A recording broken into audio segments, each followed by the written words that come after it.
Okay, so we're live. Amazing. So hello guys, welcome to another video. It's me, Delphine Alvaro from hotghostwriter.com, and after a lot of technical issues and a couple of days, we finally managed to get the man himself. We've got Tuan Luu in the house. Welcome, brother. How are you feeling? I'm good, man. How you all doing? I'm feeling good. Awesome, man. Awesome, man. We're all good over here, man. So yeah, thank you for getting on the call with me. Well, this morning, it's evening for you, right? Where are you right now? What city exactly in Australia? Yeah, my pleasure, man. I'm actually just flew back down from Adelaide. I spent about a week in Melbourne, just business, travel, catching up with friends and stuff. But yeah, it's around, it's almost 10 p.m. here at night, man. Oh, wow. Thanks. On the other side of the world. Awesome, man. Thanks for bringing it on with us. So yeah, literally just wanted to go through literally your story, find out about, how you got into publishing and all that good stuff. And then as well, just a couple of questions. I actually posted before, a few days before we got started, or a day or two, I posted in my 2 Facebook groups, just basically asking people if they had any questions. So I've got some questions as well that a couple of guys asked, and yeah, man, let's get the ball rolling. So tell me, how was your upbringing and everything? Were parents into business? It's funny you should say. It's funny you should say that, because I literally was recalling back past histories and that kind of thing, and it was for me. When I was growing up, my parents were always running, brick and mortar businesses. And funnily enough, when I was in around about 6th grade in primary school, my mother used to be, she used to run an eBay store, right? Back in the old days. Oh, wow. And I could distinctly, that's sick. And I can distinctly remember, like, her phone used to go off every so often throughout the day with like the notifications for PayPal. And I asked my mum, what was that, right? She said, oh, I just made some money. Right, and she goes on to say little things like that you can make money in your sleep. You can do this. For some reason, as a little kid, I didn't think too much about it, but there's something about those few things stuck in my mind for a while, right? But yeah, as you do as a kid, for most part, you kind of go through a normal life. You go to school, and what was interesting is, and I guess a lot of you guys who are entrepreneurs watch this would relate to it, but when you grow up, you kind of realize there's something a little bit off with the world. Nothing really makes sense why people do what they do, right? Why they go to school, get a job, do the safe, secure 9-to-5 thing, and dive out, seeing what's out there beyond their upbringing, right? So that was me throughout school. Wasn't really a model student, wagged a lot. Luckily enough, made it to university, right, where I studied just like a basic psychological science, where what drove me over the edge at the end actually was during the final semester of my 3rd year, right? I sat down with my course counselor, and they go through what you can do the rest of your life path. He was laying out all these different options for me. I didn't want to do any of these. I thought myself, I didn't want to do any of these things, right? Like, no one seemed to have the answers that I wanted to do. So I dropped out of university on my final semester, right? I went and got a call center job where I worked 9 hours a day, got verbally abused over the phone by rednecks, like just angry customers and shit. It wasn't a very pleasant experience. Oh, wow, man. That's crazy. And so the thing is,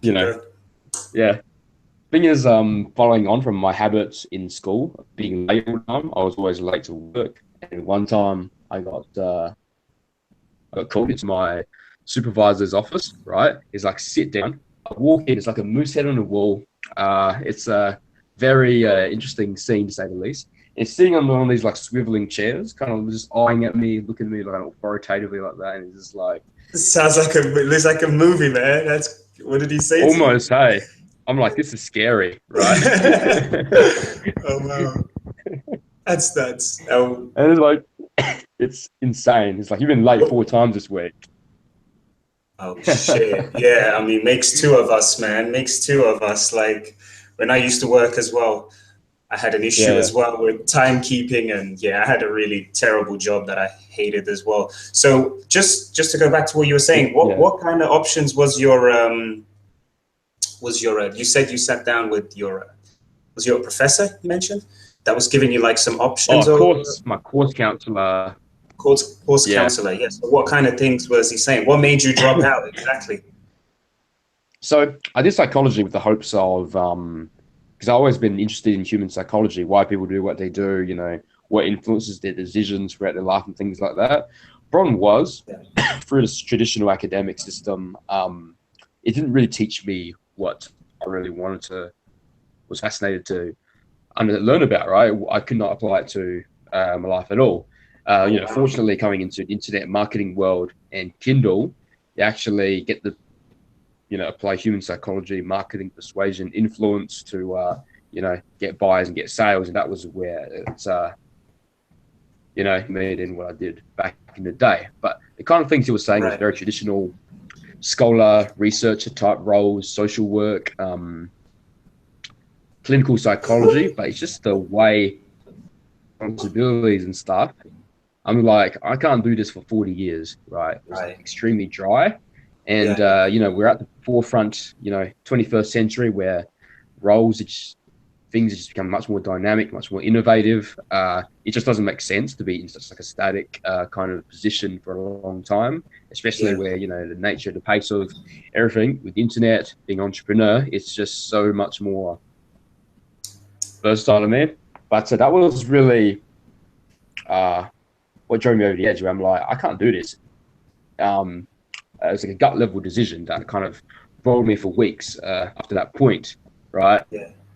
But leading back into, you'll love this actually, leading back into my job, right, with the call center, my supervisor, like I was late, he threatens me, you know, with the paycheck, probation and all that stuff.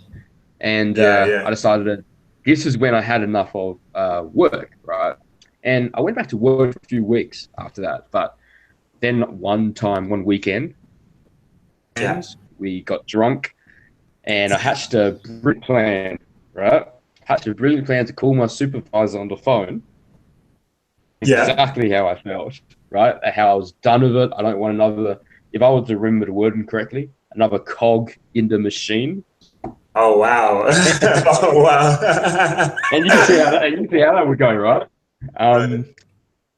But you know, in Australia, you have to put in 2 weeks of notice before you resign. So that was the awkwardest 2 weeks of work. I had to come back to the right. But on that last day, I was just like so free, right? It was like an amazing feeling. Yeah. But at the point, I still didn't know what to do. So I was researching, and that was when my internet marketing story began, right? And I stumbled across so many different business models before publishing, and that's where I really got started, man. Yeah, tell me about that. So, like, what?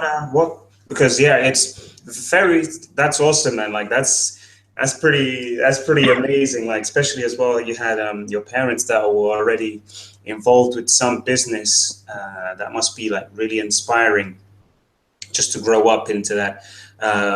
But yeah, like similar to me, I actually started a few other businesses before actually getting onto Kindle. So like, what kind of things did you start off with, and how did you find, you know, the opportunities you found online and all that? If you could just for sure. So the first business I got into was a web design agency, which I ran for about 2 years, right? And okay, so you were actually running it. You started your own web design agency. Yeah. Oh, it was cool, like one in my local area, and the premise of that idea came from the fact that I must have heard somewhere you can make a lot of money, you know, high ticket products, only a few customers. But the thing was that I had no business experience, I had no knowledge and skills and stuff. So for me jumping into that, a lot of people still had the balls to jump into it because it's web design agency is a pretty tough, competitive business, right? And it's not necessarily one which led to my initial goal, which was freedom, right? Freedom to live where you want to live, work, be more flexible with the kind of hours. So to make that web design business work, I made some decent money. I was working more. I was stressed out. I was frustrated, and I just felt more shitter than working at a job. To be honest, it got to that point. And I remember a quote Ty Lopez said, where he goes, "You want to be stubborn with your goals, but flexible with your methods of getting there." And for those 2 years, man, I was the furthest thing from flexible. But you know, I got out of that. Actually, funnily enough, I remember like dropping out of that business, and I was just so pissed off and stressed. I had to like relax somehow.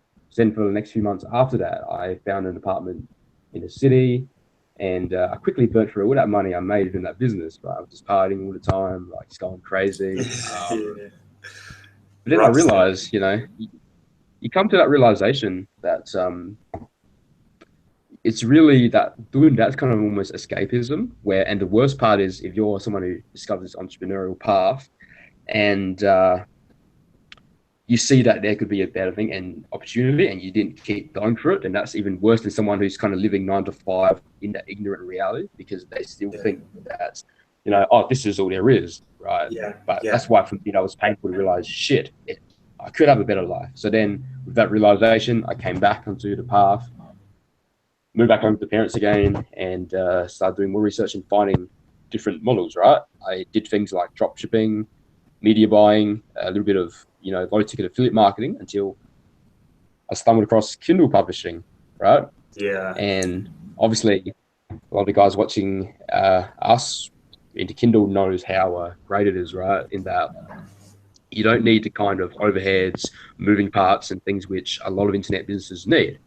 So I had to jump right into it because this aligns with my goals and the kind of freedom lifestyle I wanted to live. So I jumped into that, and the first month I only made $90. I was following a really well-known course at the time, but what really kind of happened was there was a lot of fluff, there was a lot of content, and I was doing so much more than I need to do. And you probably relate to this as well, man. Absolutely. Sometimes there's a lot of information overload, and you think that you need to do this and this and this and this and this.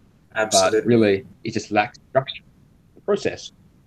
So absolutely, a few months later, a few months of spinning my wheels with Kindle, I came across, a guy on YouTube who wasn't necessarily the nicest person, but he just gave exactly what you needed to hear. And I guess that's the kind of a lesson I learned on this journey. Don't follow someone's advice just because they tell you what you think, when you want to hear what is nice, you want to listen to someone that's the truth. That would tell you exactly how things work in business, because that's really what it's about. Results is all that matters. Absolutely. But anyway, I started following it, applied his teachings, and first month I made $200, and I'm like, oh shit, this is working. So then next month I doubled that, and I made just a little over $400. And I'm like, nice. Don't deviate from the process. Going. And the next month after that, I made close to 800. So it was like double. And I was like, what the fuck? Yeah, that's awesome, man. Then fast forward 6 months later, I made 11.3K. And I'm like, that point where I'm like, this is really the milestone that shows that, yes, this is possible. Because for the longest time, I think even a lot of people in this journey to make money online, half the battle is even really, achieving the result for yourself so you can validate the process, so that this is actually not a pipe dream, right? And that was the big milestone for me, that realized, yes, this laptop lifestyle, make money online, whatever have you, is a real thing, right? And that was the greatest feeling. And since then, man, I've just been running that Kindle business.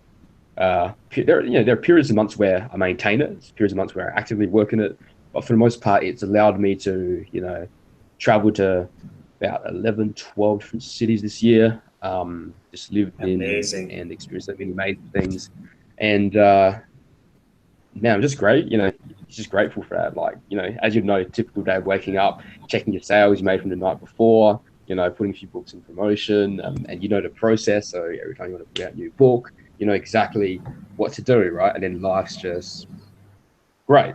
Right. Absolutely, man. That's awesome. Yeah, you were actually you actually visited Chiang Mai this year as well, right? It was this year, right?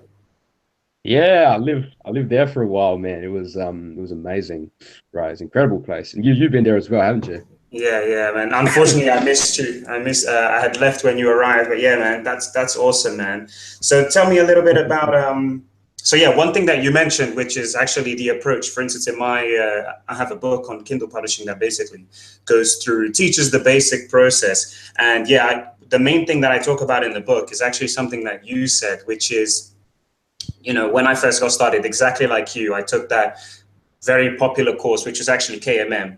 I'll chuck it in there, Kindle Money Mastery. And it was a great course. It taught me a lot of the basics, but it actually had a lot of additional content, you know, which, you know, in a sense, it can be good, but then you're doing all this extra stuff, like you said, like, you know, I was wasting time at doing stuff like Twitter and things that weren't really giving me a return on my time. So the approach that I actually take in the book is, you know, the 80-20 approach, focusing on the 20% that give you a lot, give you your, you know, the maximum return on your time. So what would you say are kind of like your best, what are the strategies or just a few things that people can take away that you implemented that allowed you to, you know, shift, even that initial shift from $90 to $200 a month? What would you say are kind of things that you did that propelled you to that? Yeah. Get that success. So the first thing that people really need to understand is Kindle is a scientific approach, right? And it's easily it's the best way for beginners to make money online, purely for the reason that it's step by step. And if you just do those things, the 80-20, then you'll get success and results. Everything else is superfluous, right? So, because for me, what I sort of say with the 80-20 is the most important thing, finding profitable keywords, because at the end of the day, what do people come on Amazon to do, right? They're not there to just browse around. They're not there to just have a look, have some information. They're there to buy, right? They're there to buy books. And how do they do it? They have search queries. They search for keywords for the kind of books that can solve the solutions to their problems, right? This is basic business marketing 101, but especially more so with Amazon, because that's the mindset that people go into when they go on there, right? Because they want to buy. Absolutely. So then finding the profitable keywords, right, with the need and demand that people actually are looking for is the most important thing, right? So 80-20, as the way that I talk about, and the way that a few of my coaching students I teach as well do, right, is first thing, second followed by a good cover strategy. This comes down to branding your books, and this is how you stand out from other Kindle publishers, right? Because the thing is, when you take the courses, you're not going to be the only few who are doing self-publishing. There's hundreds of others who are trying to publish ebooks as well, doing this same process. So the way you stand out is building that brand, and the way that you leverage that brand is through creating a different cover strategy, right? So then you can stand out, right? And that's how you can beat them in the long term, as opposed to what I found a lot of people do in this industry is they take a very shotgun approach to putting out Kindle books, right? So, and I think this delves down to even a mindset approach where people want to make that quick bit of money, right? Whereas the thing is, if you started, say, 2013, 2014, that might have worked, right? The same principles, the algorithms do exactly the same, nothing changes.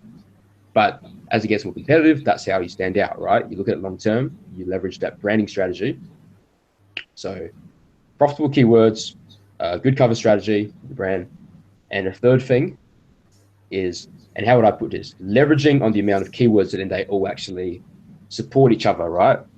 And you're essentially creating an effect where no matter what keywords your prospective customers search in that niche, right? That topic of your books, they'll find your books there, right? So that's the effect that you want to achieve. And that's essentially the 80-20 of Kindle Publishing without revealing, too much about what we actually do. Awesome. So just to touch on that last one, because sorry, I didn't quite catch that one. So the leveraging keywords, could you just explain that again? I missed that. Sorry. Yeah. So the way I sort of see it, right? So we look at niches and we look at topics on the marketplace, things like business, make money online, health and fitness, different niche in different areas. What you essentially want to do is penetrate a certain niche, right? And there will be different keywords, associated with that. You want your books to be able to appear regardless of what keywords your customers are finding, right? So it almost gives a an effect that they'll see your books everywhere, right? Right. So essentially, quote unquote, forces them to buy your books. You Right, know what I right, mean? right, right. Amazing, amazing. Yeah, Yeah. just to ensure that the viewers understand more clearly. So cool. So your top three tips would be, so Tuan Luu's top three tips, focusing on profitable keywords. That's important. That's the number one thing. If you're not finding good keywords, niches that are in demand, you're not going to make any money. It doesn't matter. The terms have to be profitable. People have to be interested in that. So follow my teachings in my book. A lot of the courses teach a lot of good stuff on this. I have a video as well on this channel about how to find profitable keywords. Then again, his second tip is the book cover strategy. So this is branding. So if I understood correctly, which is something that I do, if I create a series of books in particular niches and I use a similar cover style just to create some branding so people can recognize it. Is that what you do as well? Is that what? Yeah, that's essentially what it is. Amazing.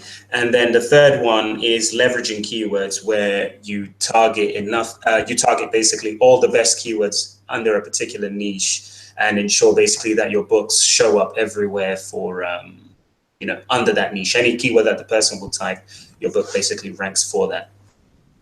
Yeah, let me put it this way. Yeah, it's exactly that. And what it does is the keywords all, when you do things in a particular correct way, it helps all the books floats up right in the algorithm. And that's the most fundamental way I can put it. Yeah, amazing, man. That's some great tips. That's nice and simple. 3 tips. I mean, if you guys take those 3 tips, combining with all the basics that you will learn in my book and other things you will learn through this channel and in, some courses and everything, and you focus on that, you will definitely see some success. Of course, there are other little things like, running promotions properly, all that good stuff. But yeah, amazing, Tuan, man. Those are awesome tips. So literally now I wanted to move on to just a few questions that we have here so we have some questions from Peter Koch. His first question is, Tuan, what is the best way to get verified reviews in 2018? That is an excellent question. That's probably that's the thing that people are worried about the most nowadays, reviews. Do you mind sharing a little bit about your review strategy to the viewers? All right. Where are we going to start with this one? The first thing I'm going to say, guys, and I mean this in the most honest, tough love way, yeah? There's all these people talking about that email marketing, building a list is going to replace review swaps completely, but it's not, right? I mean, it's something you can take long-term to supplement it, but review swapping is not going to go away, right? You'll need to do it a lot less. I've been doing it a lot less. You're going to be a bit more subtle, not quite so aggressive with it. But it's like this. The amount of reviews that you get for your book is not what's going to affect the sales. The amount of reviews that you get is purely for the social aspect of it, right? So then people see that it's being reviewed, right? What affects the book sales is the book sales, right? And there are different review swap processes we can put in place with the 99-cent promotion and the free promotion that helps with the boosting ranking, right? But number of reviews doesn't matter. You still need to do review swaps, right? But you don't need to do as many. And because Amazon is getting more mindful about it, guess what? They're getting mindful in your competitors as well. So it's not like your competitors get a leg up, like for some secret strange reason they get 50 reviews and you need to get 5. It's affecting them as well. And if it's affecting them as well, you don't need to get quite as many, right? So review swapping 2018, you can still go ahead and do it, right? Just don't do it quite as aggressively. Space it up, be a bit more subtle about it.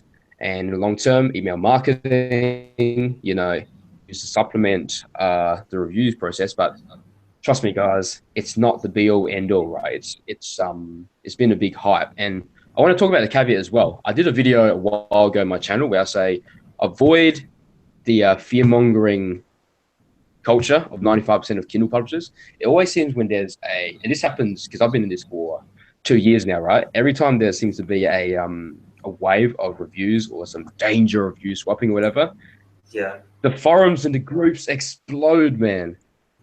They people lose their minds, right? And they abandon logic and reason, and they refuse to. All right, look at it calm, right? What can we do here, right? And the truth of the matter is, review swaps work, right? So be mindful of the way you've been doing it, not quite as aggressive as before, and also use a VA, right? Which is actually someone who can still do a good job, right? In this current climate, there isn't a lot of them. It's a bit harder now. But if you look through your references, if you know how to screen and ask the right questions, make sure they do the process correctly, then you're all good. Awesome. Amazing. Great stuff. And another question we have, what is the quickest/best way to scale without compromising the quality of books you publish? So again, what is the quickest, best way to scale without compromising the quality of books you publish?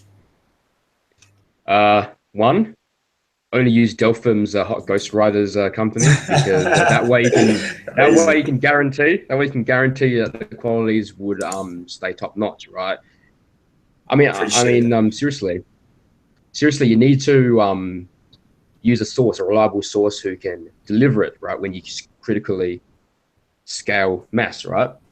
So in that being said, once you've been able to find, stick with Hot Ghostwriters or say someone else, for example, you can then allocate more of that time and focus to finding more keywords, right, and scaling it out, right, so that your focus in this game of scaling is pure domination, right? You want to dominate as many of the possible keywords related to that niche as you can, right? Brand it all out, create that algorithm with all of your books, right, while using a reliable company, right, who can deliver the high quality books. It's not hard. It's quite a simple fact, really. Absolutely. And yeah, that's specifically why, I started Hot Ghostwriter in the first place, simply to allow people to be able to scale. And yeah, I love that. If you work with a publishing company, you're able to put out a lot more books than you would have if you're working with freelance writers, where you're going to have to keep managing things, chasing things. But yeah, awesome. So next question is, what systems, 20%, does he have in place that result in 80% of his profit? So essentially, he mentioned a little bit about the key strategies. Anything else that you would say that makes your process a little bit easier? Do you have any VAs that do anything in particular that help you, get more done and achieve more with less effort, let's say? Yeah. I relate this back to other businesses that I've been in the past, right? In internet marketing and otherwise.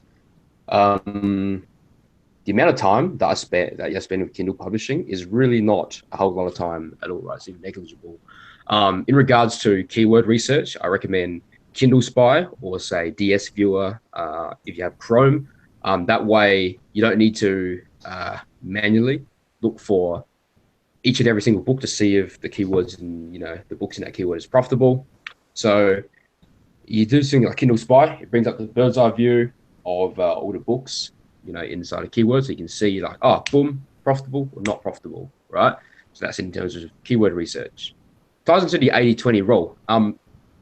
Branding strategy and leveraging the amount of keywords in that niche, right? That is where the majority of the effort goes to, right? So say if you're starting out and you're a beginner, right? You're going through a course, whether you're wanting to get coached by me or by Delphim or someone else. When you go through the process first, you need to unlearn and to unclutter yourself from what you've heard before from Kindle, because chances are if you're here, you would have, learned from a lot of other sources on YouTube or whatnot. But when you start out, you have to spend an afternoon, a few afternoons to find the keywords in that niche and the ones that you have an action plan to attack. That is the bulk of your work, right? Everything else is nothing. You just outsource, right? And you contact and you talk to the VAs, you follow up, you make sure that they go through the process correctly, and you just rinse, and repeat, right? It's not a business where you're spending a lot of time. It's not a time-based kind of business. Absolutely. Great stuff. And again, guys, I mean, not to peep my own horn, but again, a big reason why I actually introduced now, with Hot Goss Writer, we do the packages. That's the whole point. We want to make things as simple as possible. So let's say you follow Tuan's rules where you focus, your keywords, you've got your keywords, the niche that you want to target. For instance, with our business packages, you would get everything else that you need. Your book cover, we can actually implement a book cover strategy if you're ordering, a number of books and it's actually a series. So we can actually go ahead and brand your covers.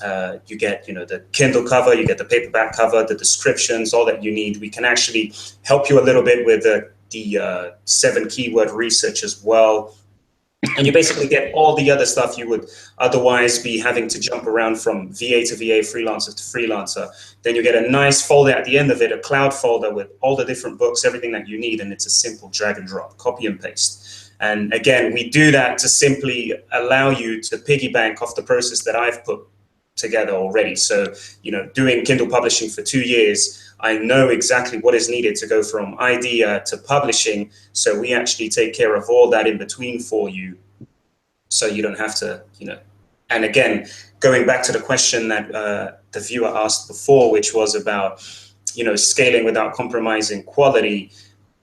That's the best way. You're able to order 20 books at a time and everything gets done for you in a short space of time. But anyway, great stuff, Tuan. And also we'll go through just one more. So email list. Do you use an email list at all? Myself, I don't. No. And there's a few. I'm friends with a few of the guys who make the most in Kindle, and I know 2 who are building email lists. But for the most part, like me and you have said, man, the 80-20 rule of Kindle publishing, is focusing on profitable keywords, great cover branding strategy, and leveraging on the amount of keywords to saturate the algorithm. Absolutely.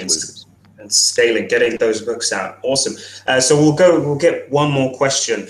Paid marketing strategies. Do you use any paid marketing strategies, during free promo or during 99-cent promo, anything at all? No? Nope.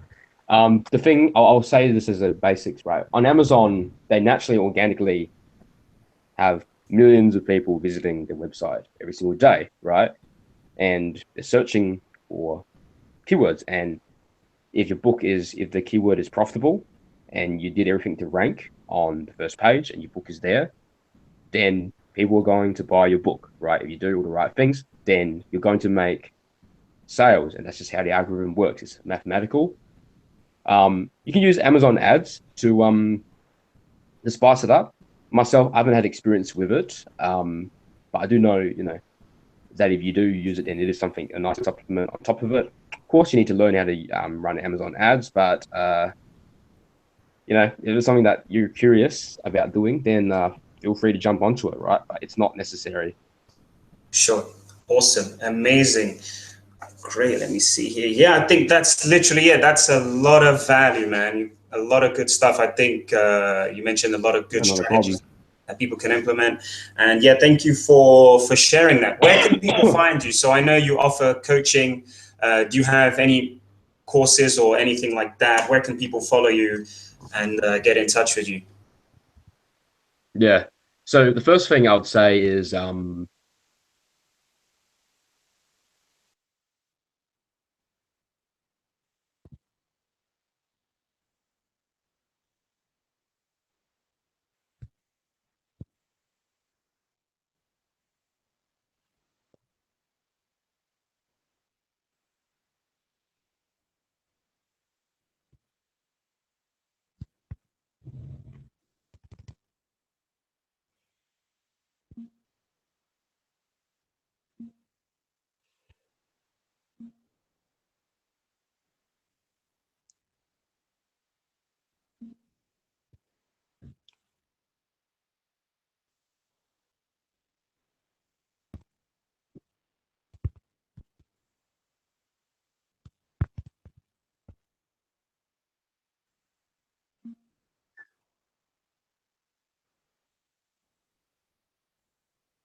Not sure what happened there. All right, you're back? Yeah, I'm back. Literally dropped me off, said that the computer went to sleep. Bloody heck, no worries. Awesome, yes. Just tell me, yeah, so sorry, what a time to drop off. Yeah, where can people find you? I know you offer some coaching. Just let us know basically where we can get where people can get a hold of you. Yeah, for sure. So you can find my YouTube channel, Tuan Luu, and you'll be able to find me. I should be on the further, and I should probably put a link in the bottom of the description as well. You can find me on Facebook, just Tuan Luu, TuanLuu.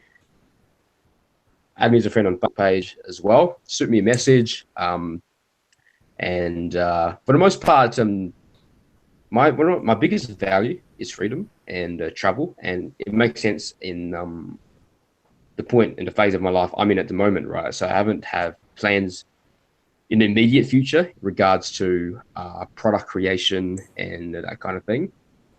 I've been a lot of my attention, time, and energy as well has been focused on hunting, and I'll be putting out some videos in the future on my own channel regarding that as well, and a few more Kindle publishing videos. But yeah, you can find me on my YouTube channel, Tuan Luu, and you can find me on Facebook. Shoot me a message. I'd love to connect. Yeah, that's pretty much about it. Amazing. Yeah. So again, as well, guys, Tuan offers some coaching as well. I mean, I know he's pretty busy, working on his businesses and everything, but yeah, if you hit him up and you're interested in coaching as well, I'm sure, you can figure something out and work with you guys. And yeah, again, thank you so much for getting on a call. It's so good to actually get this call done, and that's what people have been waiting for, to hear your story and hear your tips and everything. So again, Tuan, thank you for joining me. And yeah, I'll make sure to put all the information at the bottom. So yeah, cheers, guys. Hope you enjoyed this video, and leave any questions in the comments as well. I'll answer any questions. When Tuan has the time as well, he'll be answering some questions as well. And yeah, thank you so much, guys. Cheers. All right. Cheers, guys. Have a great evening.